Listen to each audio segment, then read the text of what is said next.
नमस्कार। महापुरुषों का कहना है कि कविता हमें बेहतर इंसान बनने में सहायता करती है। इसलिए ये जरूरी लगता है कि कविता सब तक पहुंचे, सब कविता को जानें और समझें। विशेष रूप से हमारी युवा होती पीढ़ी अर्थात किशोर बच्चे कविता से निकटता बनाएं तो एक बेहतर समाज के निर्माण में उनकी भूमिका सार्थक हो सकती है। किंतु ऐसा तभी संभव है जब हम ये जान लें कि कविता है क्या। कविता का एक छोर जहां कल्पना को आकाश की ऊंचाइयों तक ले जाने की क्षमता रखता है, वहीं जीवन का यथार्थ कविता को धरातल पर लाकर खड़ा कर देता है। यही अंतर्विरोध ही कविता का जनक है। कविता का भाव जगत छात्रों के लिए हमेशा से जिज्ञासा का कारण बनता रहा है। इस श्रृंखला के कार्यक्रमों में उनकी इन्हीं जिज्ञासाओं का उत्तर खोजने का प्रयास किया गया है।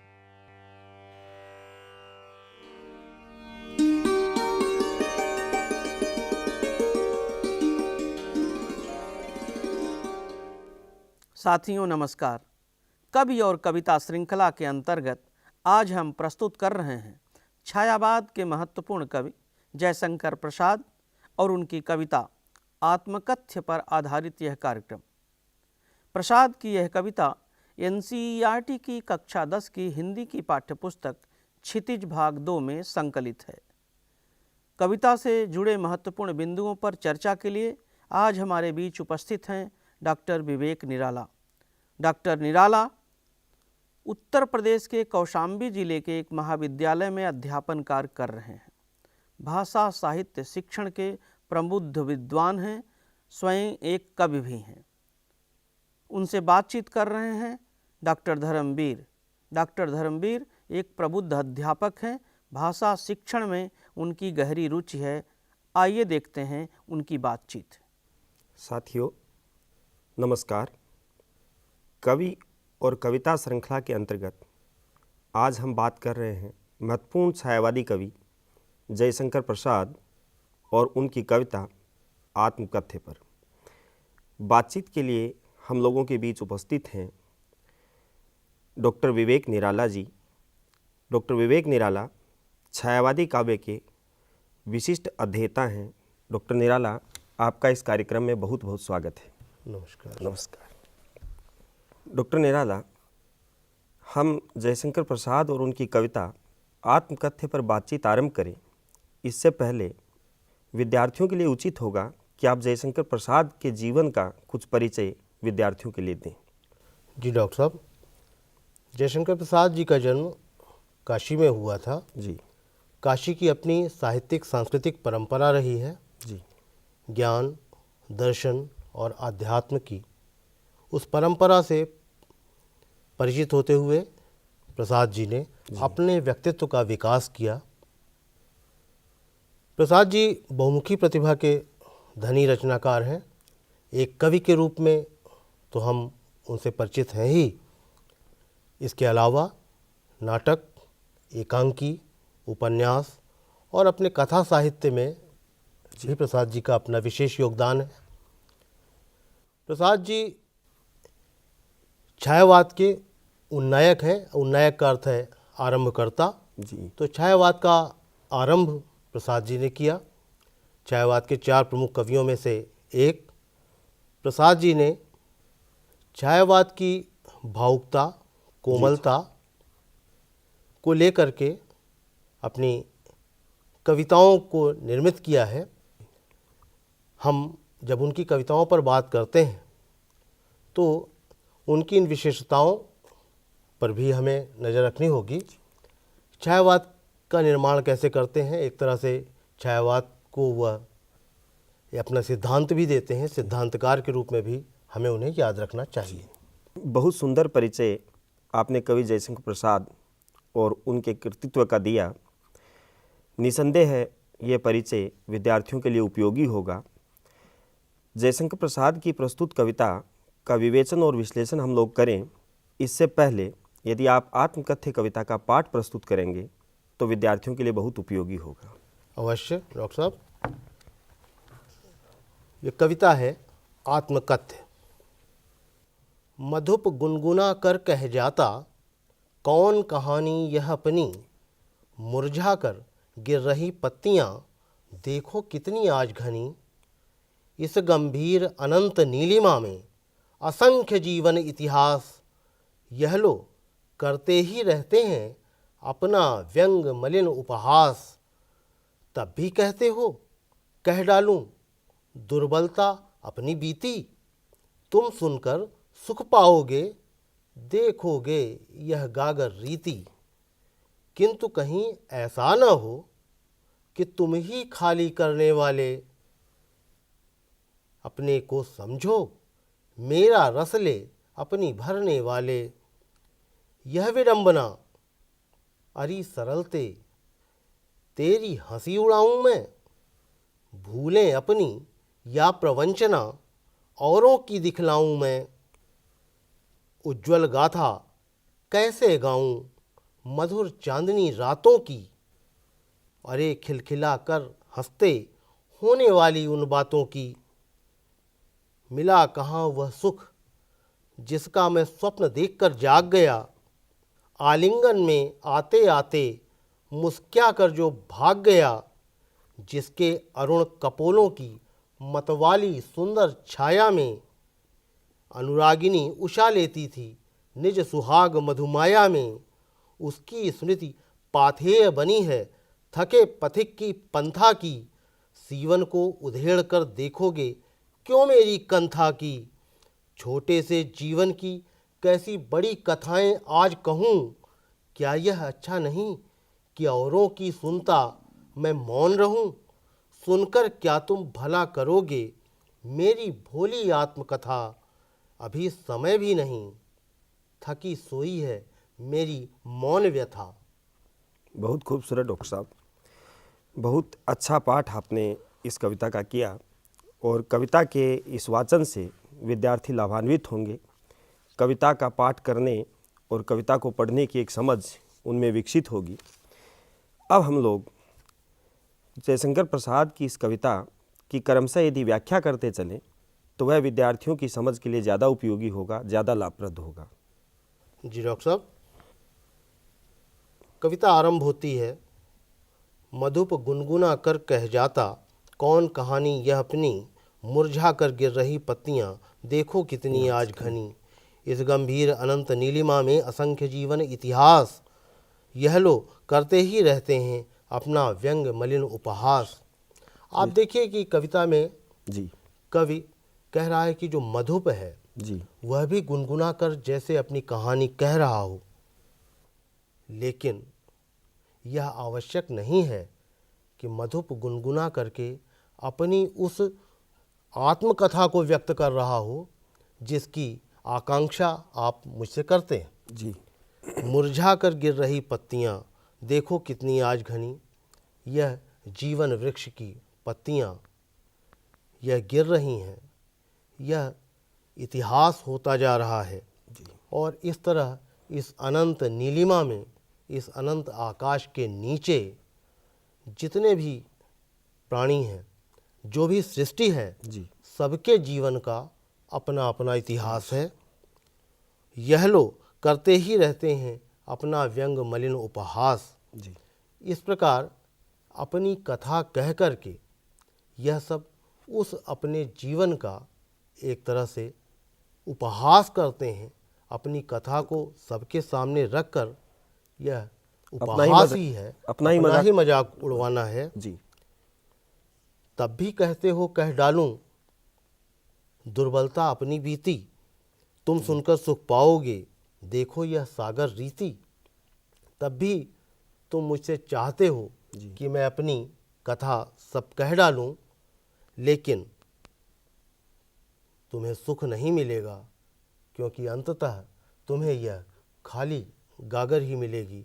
इसमें ऐसा कुछ भी उल्लेखनीय नहीं है जिसके बारे में मैं व्यक्त करूं। प्रकट करूं, किंतु कहीं ऐसा न हो कि तुम ही खाली करने वाले जी अपने को समझो, मेरा रस ले अपनी भरने वाले। जी प्रसाद जी कहते हैं कहीं ऐसा न हो कि तुम अपने को समझो कि तुम ही यह गागर खाली करने वाले हो। जी मैं तो अगर अपने दुखों के बारे में कह दूंगा, अपनी वेदना के बारे में कह दूंगा, जी तो तुम हो सकता है कि यह गागर खाली करने वाले अपने को समझो जी और तुम्हें लगे कि तुमने हमारे दुखों का, हमारी वेदना का पता लगाकर जी तुमने अपनी गागर भर ली है।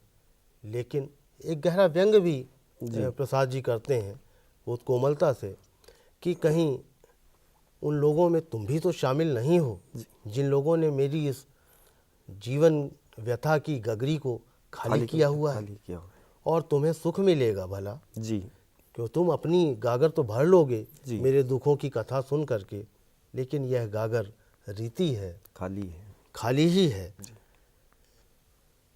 यह विडंबना अरी सरलते तेरी हंसी उड़ाऊं मैं, जी भूलें अपनी या प्रवंचना औरों की दिखलाऊं मैं।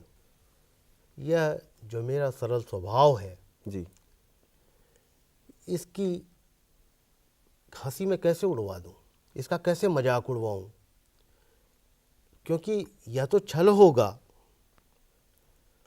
मेरी अपनी भी भूलें इसमें शामिल हैं। यह कवि की एक ईमानदार स्वीकारोक्ति है जी कि मेरी अपनी भूलें भी इसमें शामिल हैं, लेकिन इसमें जगत के तमाम छल भी शामिल हैं। कवि के साथ जुड़े लोगों ने जो उसके साथ छल किए हैं, जो उसे धोखे दिए हैं, वह भी इस कथा में शामिल है। निश्चित सम्मिलित रहेगा। जी तो उन्हें कहकर मैं कैसे अपनी सरलता का मजाक उड़ाऊं। मजाक उड़ाऊं। उज्ज्वल गाथा कैसे गाऊं, मधुर चांदनी रातों की, अरे खिलखिला कर हंसते होने वाली उन बातों की। अब इन पंक्तियों में कवि अपने उस प्रेम की स्मृति का वर्णन करता है। मधुर चांदनी रातें कहकर कवि कहता है कि अब आप देखें चांदनी छिटकी हुई हो जी तो समूची सृष्टि में एक उज्ज्वलता का प्रसार होता है। जी इसीलिए कवि यहाँ उज्ज्वल गाथा भी कहता है। जी चांदनी छिटकी हुई है तो उसकी भी जो कथा है जी वह कलंक कथा नहीं है, उसकी भी अपनी उजली गाथा है, उज्ज्वल गाथा है। अरे खिलखिला कर हंसते होने वाली उन बातों की, आलिंगन में आते आते मुस्किया कर जो भाग गया। जी डॉक्टर साहब, एक पंक्ति यहाँ छूट गई, मिला कहाँ वह सुख है। मिला कहाँ वह सुख जिसका मैं स्वप्न देखकर जाग गया। जी यही विडंबना है जी। कि जो सुख के स्वप्न देखे थे कवि ने, जी वह स्वप्न तो उसे मिला ही नहीं, मिला ही नहीं, मिलने से और पहले ही वह भाग गया। मिलने से पहले ही उससे अलग हो गया।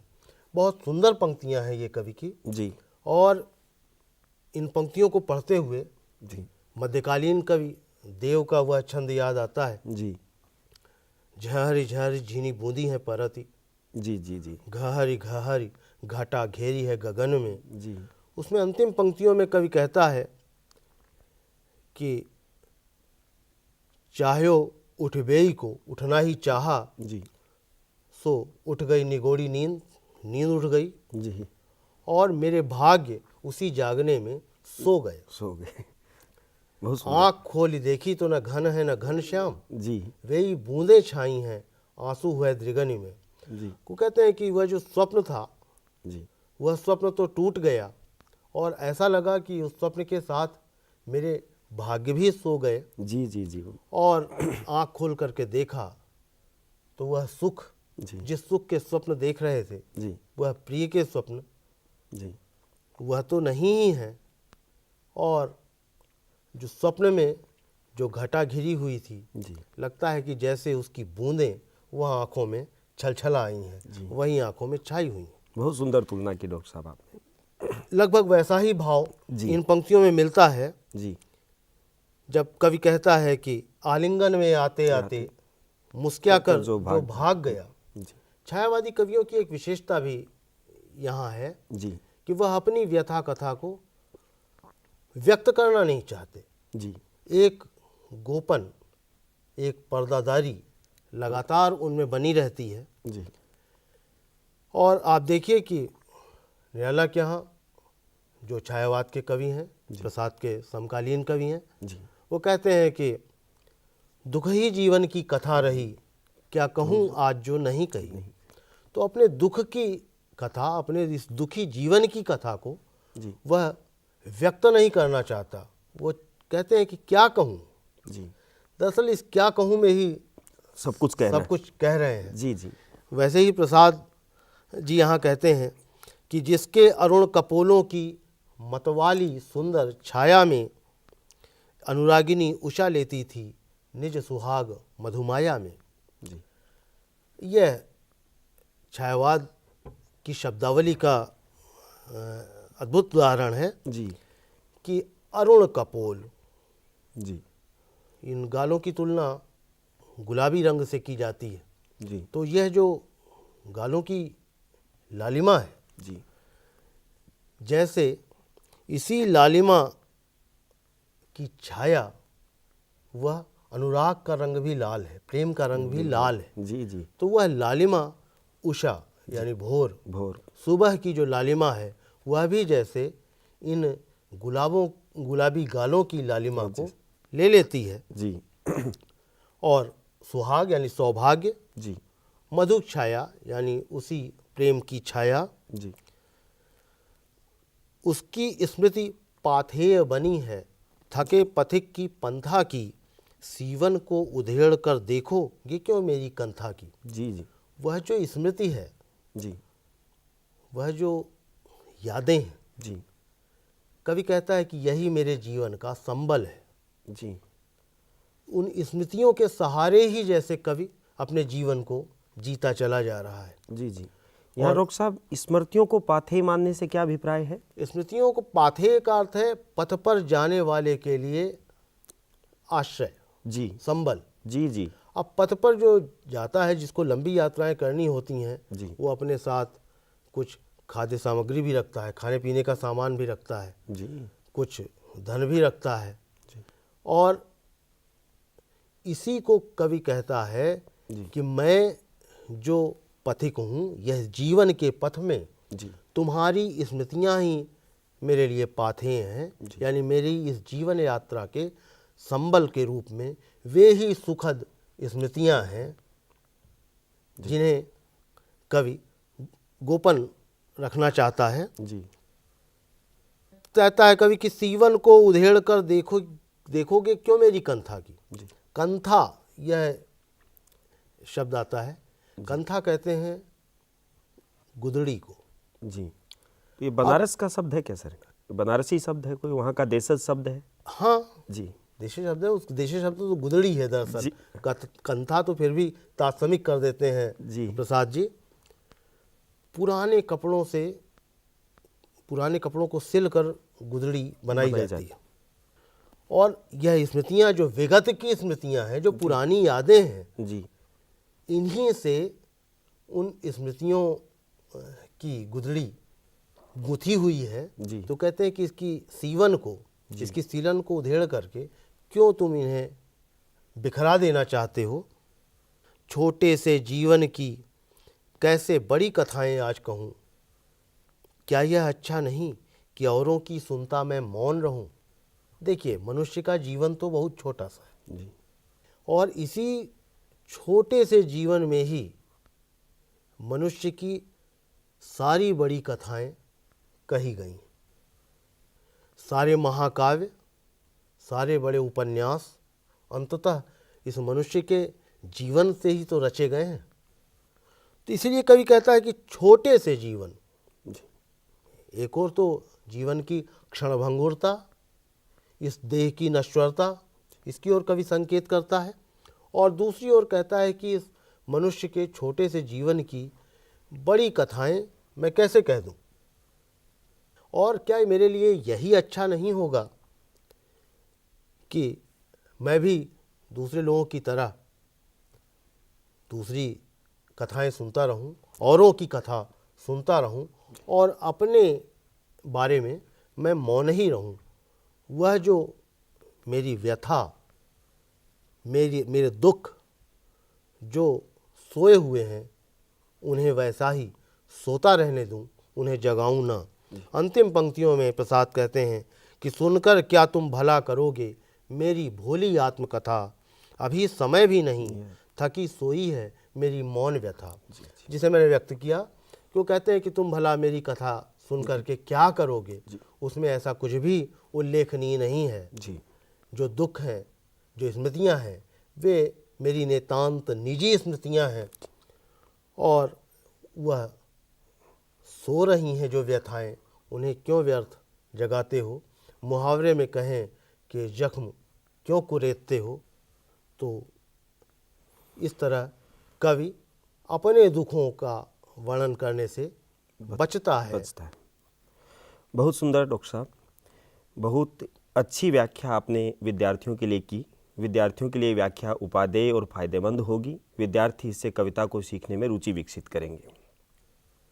कविता की व्याख्या के साथ साथ कुछ सहज स्वाभाविक से सवाल हम लोगों के मन में उठते हैं, यदि आप उनका भी निदान कर पाएँ तो हमारे विद्यार्थियों के लिए ज़्यादा फायदेमंद होगा। बिल्कुल डॉक्टर साहब, आत्मकथा के संदर्भ में एक मोटी समझ ये है कि आत्मकथा लिखने के लिए ज़्यादा साहस और ज़्यादा ईमानदारी की अपेक्षा होती है, अपने ही प्रति ज़्यादा निर्मम होने की एक अपेक्षा होती है। राजनीतिक या सामाजिक कार्यकर्ताओं के संदर्भ में तो ये बात ठीक है, लेकिन क्या राजनीतिक व्यक्तियों द्वारा लिखी जाने वाली आत्मकथाओं में या कवियों द्वारा लिखे जाने वाली अपनी आत्मकथाओं में क्या कोई बुनियादी अंतर है? बिल्कुल, दरअसल व्यक्तित्व का फर्क है जी। राजनीतिक व्यक्ति जो होता है वह सार्वजनिक जीवन जीता है जी। तो सार्वजनिक जीवन जीने वालों की कथाएं भी लगभग सार्वजनिक ही हो जाती हैं। जी। जो कवि लिख रहा है या जो कवि आत्माभिव्यक्ति करता है, उसकी ईमानदारी में कोई शक या कोई संदेह नहीं है। जी। लेकिन जो द्वंद्व है निजता और सार्वजनिकता का, जी। यह मेरा अपना निजी दुख है, जी। इसे सार्वजनिक कैसे कर दें, जी। यह द्वंद्व ही और यह विनम्रता कवि की होती है कि वह आत्मविज्ञापन नहीं करना चाहता, उससे बचता तो है। आत्मविज्ञापन से बचाव जी। और अपनी विनम्रता के चलते वह अपनी कथा को उस तरह से आत्मकथा के रूप में व्यक्त नहीं करता जिस तरह से दूसरे व्यक्तित्व करते हैं। जी। साहित्य में दरअसल अपनी बातें तो वह कहता ही रहता है, अलग से आत्मकथा जैसी कुछ लिखने की उसकी कोई कोशिश वह नहीं दिखती। एक संकोच का भाव दिखता है, एक संकोच का भाव जी होता ही। संकोच और विनम्रता दोनों। बिल्कुल। डॉक्टर साहब, एक जिज्ञासा और थी जो अक्सर विद्यार्थियों के लिए फायदेमंद भी होती है और विद्यार्थी जिसे जानना भी चाहते हैं, वह चर्चा होती है इस कविता के शिल्प पक्ष को लेके। यदि इस कविता के शिल्प पक्ष के बारे में, इस कविता की भाषा के बारे में, भाषा के सौंदर्य के बारे में आप कुछ बताएंगे तो हमारे लिए ज़्यादा उपयोगी होगा। देखिए, कविता की भाषा तो छायावादी भाषा ही है जी। और भाषा का संबंध जीवनानुभव से होता है। जी। जी। कवि अपने अनुभवों से ही अपनी भाषा की निर्मित करता है, अपनी भाषा रचता है। और आत्मकथा में चूंकि कवि को अपने दुखों और अपनी कथा के बारे में बहुत सारी चीज़ें गोपनीय रखनी है, जी, इसलिए कविता की भाषा में लाक्षणिकता जी, वह है। जी। और एक चीज़ और है जो तत्समता आ रही है और जो कोमलता है, उसके पीछे कारण यह भी है जी कि प्रसाद जी के समय में ब्रजभाषा और खड़ी बोली की काव्य भाषा के बनने का जो द्वंद्व था, टकराहट थी, उसमें कवि को यह साबित करना था कि खड़ी बोली में भी मधुर भावों को व्यक्त किया जा सकता है। इसलिए कवि इस तरह की भाषा यहाँ पर रचता है। जी जी, बहुत खूब डॉक्टर साहब, आपने जयशंकर प्रसाद की कविता आत्मकथ्य को लेकर महत्वपूर्ण जानकारी हमारे बीच प्रस्तुत की। आपका बहुत बहुत धन्यवाद। नमस्कार। नमस्कार। साथियों, अभी डॉक्टर विवेक निराला ने जयशंकर प्रसाद और उनकी कविता आत्मकथ्य से जुड़े जिन महत्वपूर्ण बिंदुओं पर प्रकाश डाला है, वह हमारे विद्यार्थियों के लिए न केवल ज्ञानवर्धक और उपयोगी है, बल्कि कविता संबंधी उनकी समझ को नए आयाम और विस्तार प्रदान करता है। फिर भी आप लोगों के मन में कोई प्रश्न, कोई जिज्ञासा हो तो आप अपने साथियों और अपने अध्यापकों से चर्चा करें। अध्यापकों से अनुरोध है कि पाठ पढ़ाते समय विद्यार्थियों में प्रश्नाकुलता अर्थात प्रश्न पूछने के लिए प्रेरित करें। चर्चा परिचर्चा के द्वारा ही उनके प्रश्नों का समाधान भी दें। संभव हो तो हमें भी पत्र लिखें। हमारा पता है संयुक्त निदेशक CIET NCERT चाचा नेहरू भवन, श्री अरविंद मार्ग, नई दिल्ली।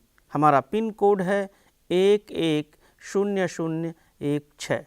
साथियों, अब हमारा कार्यक्रम यहीं संपन्न होता है। अगले कार्यक्रम में एक अन्य कवि और उनकी कविता के साथ हम फिर प्रस्तुत होंगे। तब तक के लिए हम